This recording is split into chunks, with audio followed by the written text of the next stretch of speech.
63 நாயன்மார்கள் வரலாறு. அறிவட்டையனேனார் தாயனார். சோழர்களது காவிரி நாட்டிலே கனமங்கலம் எனும் ஓர் ஊர் உள்ளது. அது நீர்வளம் நிலவளம் முதலியவற்றாற் சிறந்து விளங்குவது. தாயனார் என்பவர் சைவ சமயத்தவர்களால் பெரிதும் மதிக்கப்படும் 63 நாயன்மார்களில் ஒருவர். இவர் கனமங்கலம் ஊரில் வசித்து வந்தார். வேளாண் குடியை சார்ந்தவர். மிகுந்த பொருட்செல்வம் உடையவர். ஆண்டவன் மேல் மாறாத அன்பு கொண்டவர். அவர்தம் துணைவியரும் கணவர் குறிப்பறிந்து நடக்கும் தன்மையானவர். இவர் சிவபெருமானுக்கு ஏற்றன என்று செந்நெல் அரிசியும் செங்கீரையும் மாவடுவும் நாள்தோறும் கொண்டு வந்து திருவமுது படைப்பார்.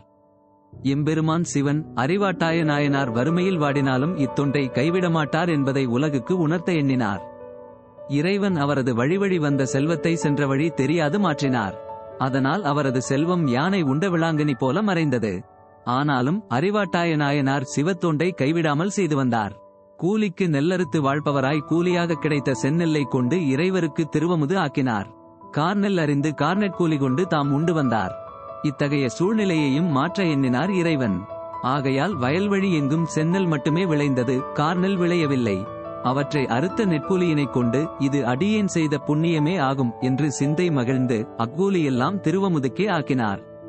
தம் வீட்டு கொல்லையில் வளர்த்த கீரை வகைகளை கொய்து மனைவியார் சமைத்து தர அதனை உணவாக கொண்டார்.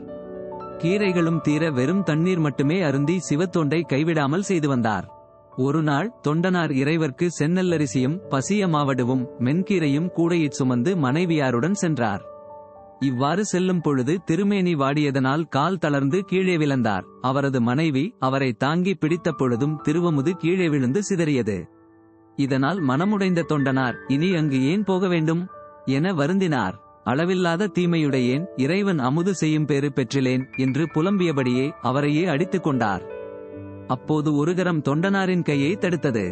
சிவபெருமான் தோன்றி நீ புரிந்த செயலால் நாம் மகிழ்வுற்றோம், நீயும் உன் மனைவியுடன் என்றும் நம் உலகில் வாழ்வாயாக என அருள் செய்து அருளினார். நல்ல செங்கீரை தூய மாவடு அரிசி சிந்த அல்லல் தீர்த்தாள வல்லார் அமுது செய்து அருளும் அப்பேறு எல்லையில் தீமையேன் இங்கு எய்திடப் பெற்றிலேன் என்று ஒல்லையில் அறிவாள் பூட்டி ஊட்டியை அறியல் உற்றார்.